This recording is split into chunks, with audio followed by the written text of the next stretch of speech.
You're watching JCT TV. This is Bible study for the 21st century.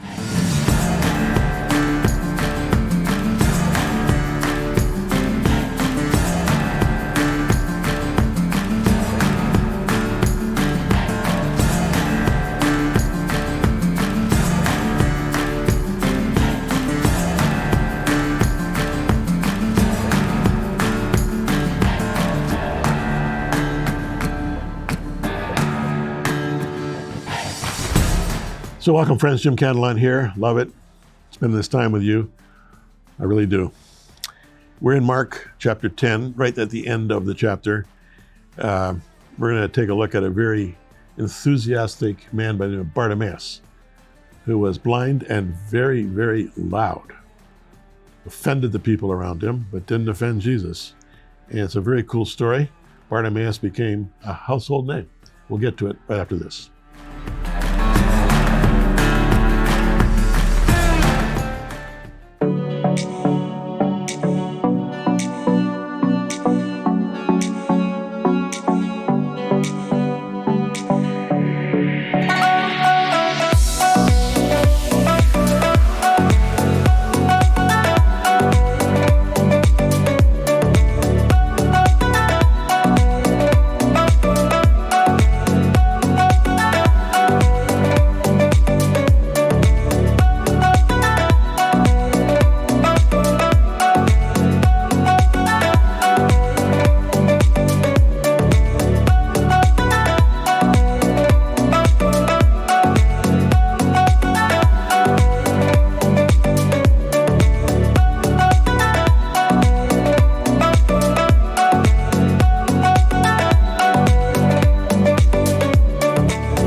So I mentioned Bartimaeus. He was a character, obviously. And it's a great story. It's a short story, but it's never to be forgotten. Let's pick it up in Mark chapter 10, verse 46. Then they came to Jericho. As Jesus and his disciples, together with a large crowd, were leaving the city, a blind man, Bartimaeus, which means son of Timaeus, was sitting by the roadside begging. When he heard it was Jesus of Nazareth, he began to shout, "Jesus, son of David, have mercy on me." Many rebuked him and told him to be quiet. He shouted all the more, "Son of David, have mercy on me." Jesus stopped and said, "Call him." So they called to the blind man, "Cheer up, on your feet, he's calling you." Throwing his cloak aside, he jumped to his feet and came to Jesus.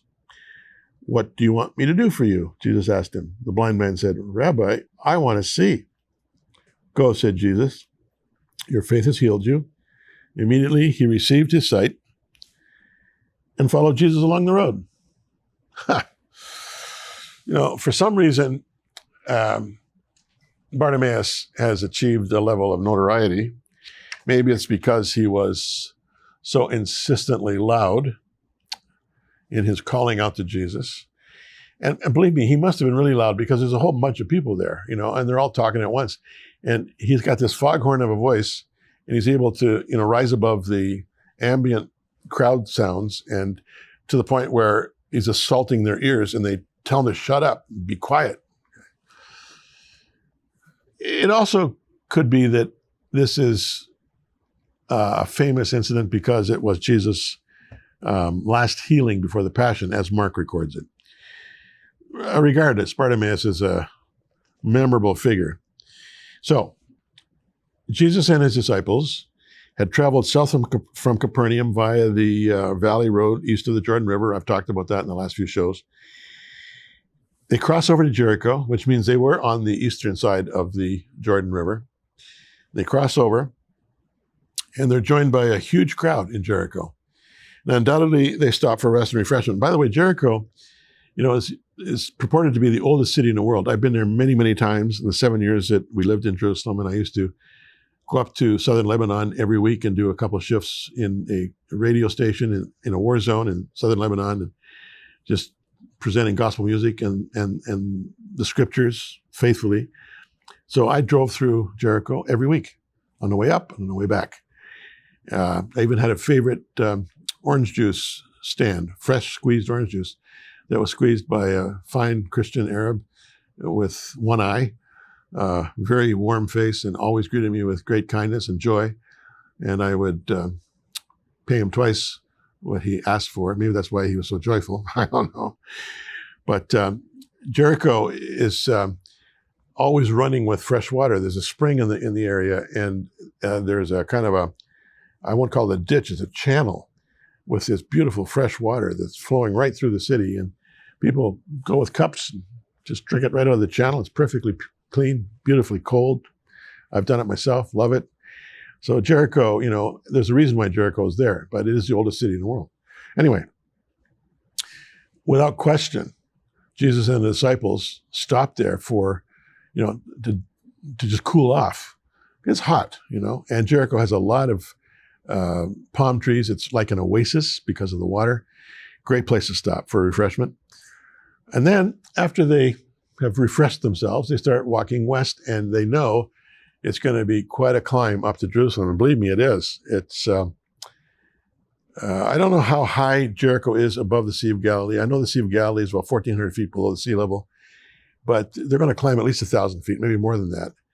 Probably more like 1,200 feet up through a circuitous kind of mountain trail through the Judean hills up to Jerusalem, which is about 3,000 feet above sea level, way up there on the horizon. And I know this well because, as I say, I've driven it hundreds and hundreds of times.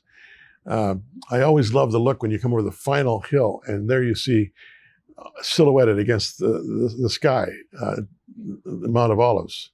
And you know that Jerusalem is just on the other side of the Mount of Olives. It's beautiful, it really is. Anyway, they're walking, they're not driving their car like I did.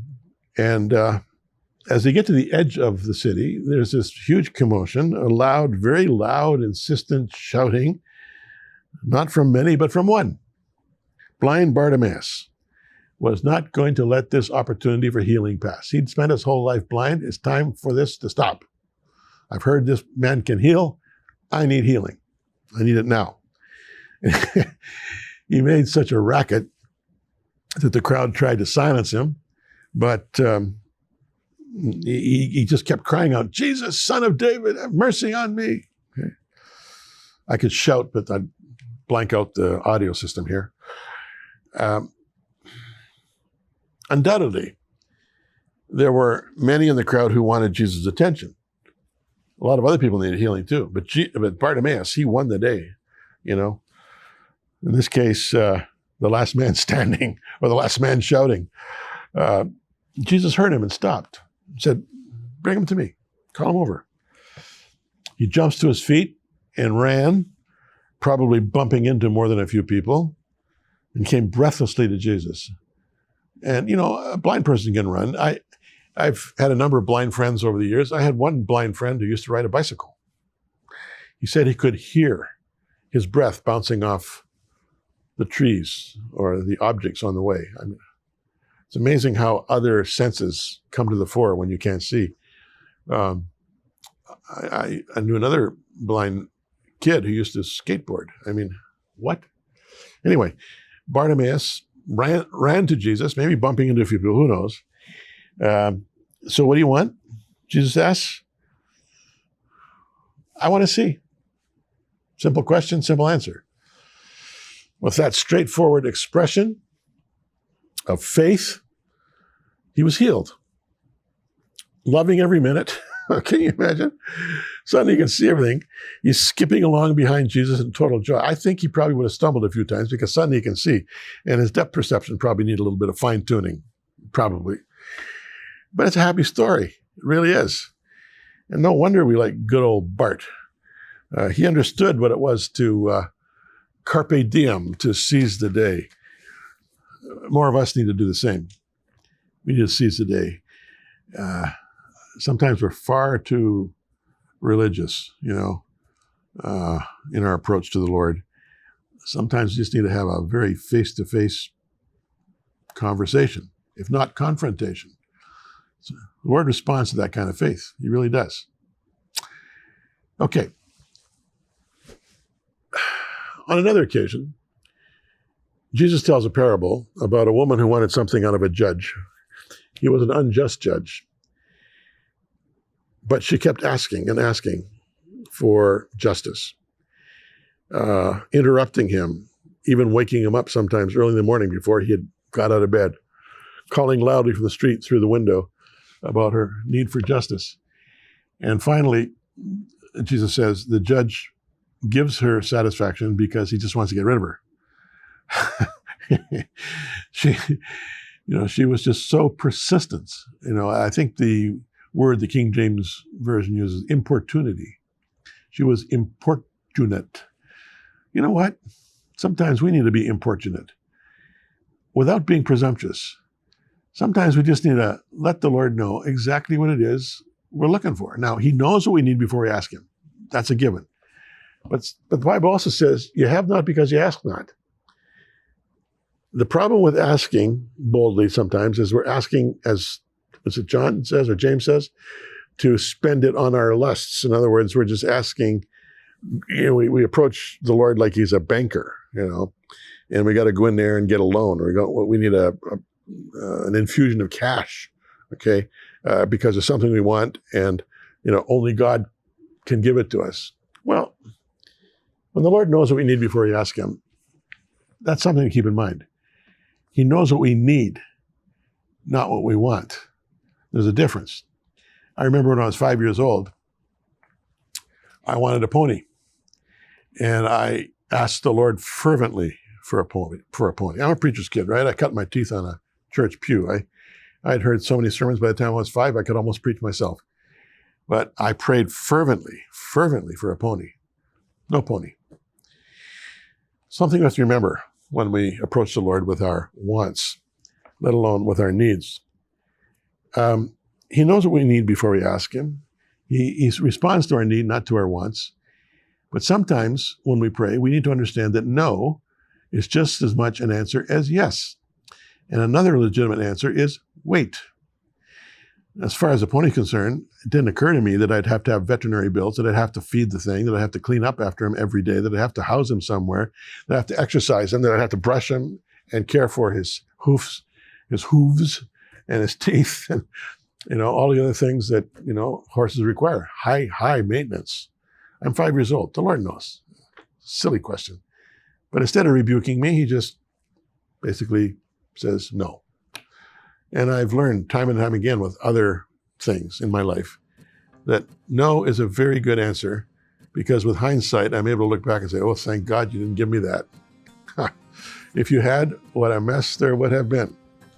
Good to keep that in mind, right? Bartimaeus, what he got what he wanted, and good for Bart.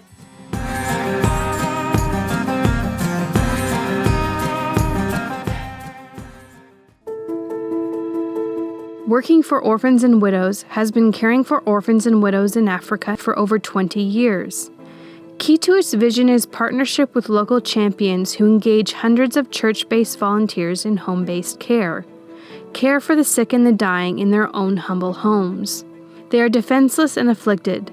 They are the least of these that Jesus would have us love and care for. For over 22 years, Jim and Kathy Cantelon have engaged with community-based champions and church volunteers in the care for those whom Jim calls society's weakest link.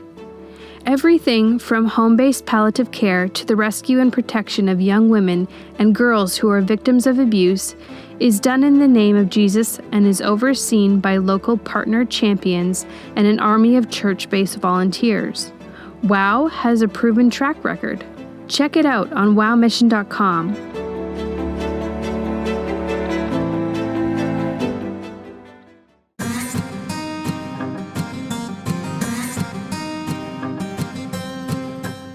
So we're going to leave Bartimaeus behind, and now we're going to enter into what I have entitled in my book, Cantelon's Casual Commentary, The Final Week. The final week begins.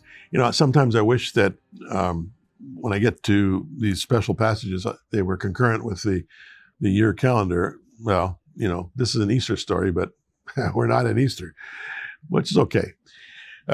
Let's Let's read verses 1 to 11 of Mark chapter 11.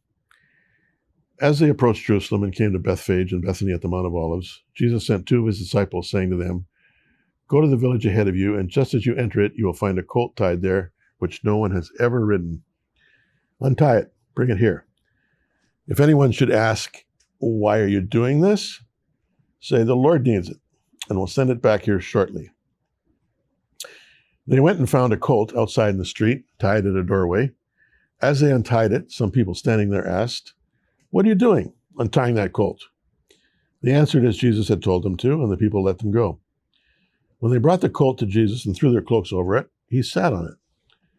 Many people spread their cloaks on the road, while others spread branches they had cut in the fields. Those who went ahead and those who followed shouted, "Hosanna! Blessed is he who comes in the name of the Lord. Blessed is the coming kingdom of our father David. Hosanna in the highest heaven." Jesus entered Jerusalem and went into the temple courts. Okay. There were large numbers of people ascending the Judean hills to Jerusalem for Passover. This was a huge event, and there would literally be thousands of people walking up the incline. It's maybe not even the right word, the huge steep ascent from various lower areas through the Judean hills up to Jerusalem, 3,000 feet above sea level. The traffic would have been bumper to bumper, people and donkeys and whatever. It would have been a total schmozzle, if you had to use that word. And Bethphage was seen as the official outskirts of the holy city, the end of a pilgrimage. And near Bethphage, on the southeastern slope of the Mount of Olives, stood its sister village, Bethany. Now, Mark is not specific, but Jesus and his disciples probably stopped in Bethphage, terminating their pilgrimage, along with many other pilgrims. And as they were settling in, Jesus instructed a couple of his disciples to go over to Bethany, that little sister village, and bring back a colt tied at an unnamed person's door. Undoubtedly, the crowds had already identified Jesus as the rock star and watched in fascination as the disciples prepared the colt for a historic ride. As far as the crowd was concerned, this ride would be his triumphal entry, the triumphal entry of Messiah. So exciting. Some of them would have been aware of Zechariah's prophetic cry. "Rejoice greatly, daughter Zion. Shout, daughters Jerusalem. See, your king comes to you righteous and victorious, lowly and riding on a donkey and on a colt, the foal of a donkey." They're rejoicing. Zechariah said to rejoice. They're shouting because Zechariah says to shout. They see the fulfillment of prophecy here. Now, certainly, Jesus knew all about this prophetic word from Zechariah. So even as he climbed onto the colt's back, he knew he'd be getting the royal treatment from this enthusiastic crowd. He also knew that Hosanna, which means save now, Hoshiana, save now, would soon morph into crucify him. The same people shouting Hosanna would be shouting crucify in just a matter of a few days. The clip-clop of the donkey's hooves would be eclipsed by hammer blows, nailing his hands and his feet to a cross. So, he endured the adulation and the presumption. He endured the crowd's agenda, wrote the Romans, get on the throne. This was not his agenda. This ticker tape parade, in this case, the cloaks and branches were their version of ticker tape, ended at the temple courts, and there he looked around at everything and rode back to Bethany in the dark. This was a seminal moment in the story of Jesus' passion. Even though technically it doesn't begin until Gethsemane, where he prays with great angst to his Father in heaven, "Not my will, but thine be done." And he's arrested. He's tried in a kangaroo court and then brought before Pilate. And he's abused by the Romans. And his back is lacerated and crown of thorns is jammed on his head. And then he carries the cross piece of the cross up to the at Calvary. And this is a seminal part of the story. Why? Because it showed the breaking point, if you will, between the expectation of history and of the people. The breaking point between that and heaven's agenda. The people had their agenda. God the Father had his agenda. And God the Son was caught in the middle between both. This was no easy thing for him. You know, when he prays that anguished prayer in Gethsemane a few days later, this is no play act. This is no drama written by some famous playwright. This is God the Son and God, both Son of God and man of, let me explain. This is God the human and God the Son. Caught in the middle. So he then looks around as he gets to Jerusalem, goes to the temple, and the Temple Mount, the temple itself was like a huge shopping center. All kinds of kiosks and product available for the pilgrims. This was their big moneymaker. This was like, you know, Black Friday that is so touted in North America, and the big sales before some of the big events like Christmas and like Easter and like Thanksgiving, and discounts and loud voices calling for your attention to give you a great deal. I mean, it was all about money and merchandise and profit. And Mark doesn't say Jesus said anything. Comes back in the dark. But there's something going on deep in Jesus' spirit. Let's pick it up in verse 12. The next day, as they were leaving Bethany, Jesus was hungry. Seeing the distance a fig tree in leaf, he went to find out if it had any fruit. When he reached it, he found nothing but leaves, because it was not the season for figs. Then he said to the tree, "May no one ever eat fruit from you again." And his disciples heard him say it. On reaching Jerusalem, Jesus entered the temple courts and began driving out those who were buying and selling there.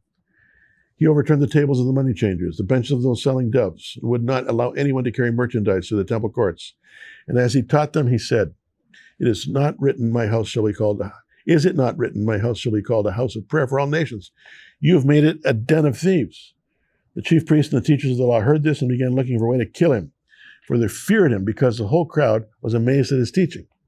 When evening came, Jesus and his disciples went out of the city. Now, Jesus was troubled by what he saw at the temple.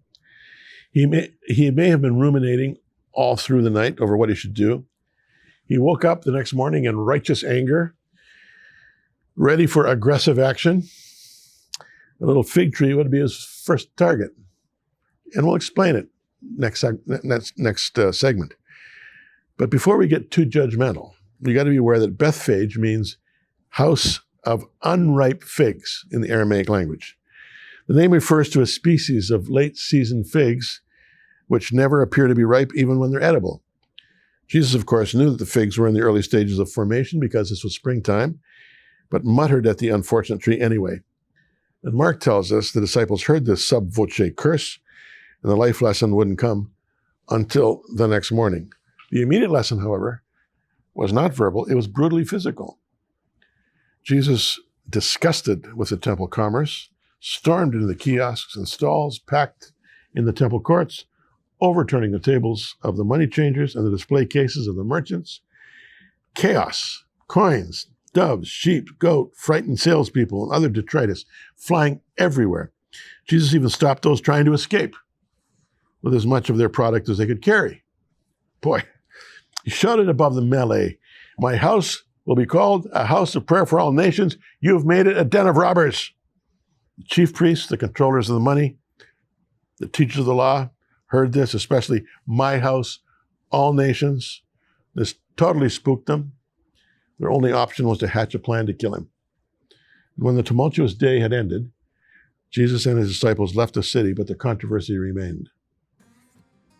This was a moment and a scene unlike anything the disciples had ever witnessed before.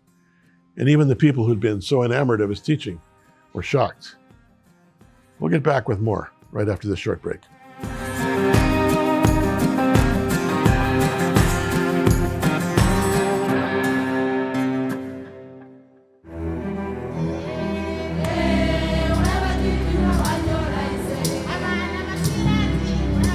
Working for orphans and widows, known as WOW, has been compassionately caring for what Jesus called the least of these for 25 years in sub-Saharan Africa.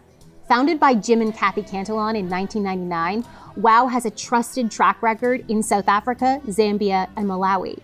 The main focus of WOW is to provide home-based care for the poorest of the poor in isolated rural areas. WOW's ministry is comprehensive, engaging children, youth, young adults, widows, and pastors in providing relief for bed sores, oral thrush, skin cancers, hygienic afflictions, and tuberculosis, to twice-weekly visits for monitoring and evaluation. All this is faithfully ministered in Jesus' name. Those who die do so with dignity and always in the Lord. For 25 years, WOW has faithfully and humbly tried to express your love as donors and the love of God as Father to the weakest link. The joy on their faces as they receive the gift of love is exhilarating.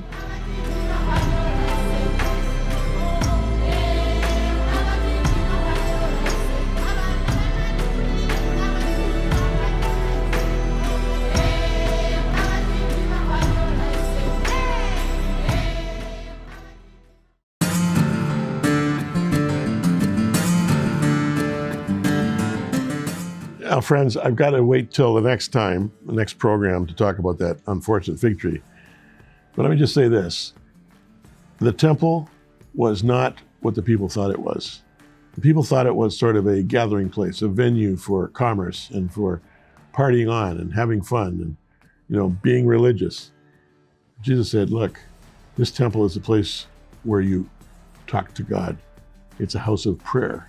And it's not just for you and your religious, nationalistic ideals.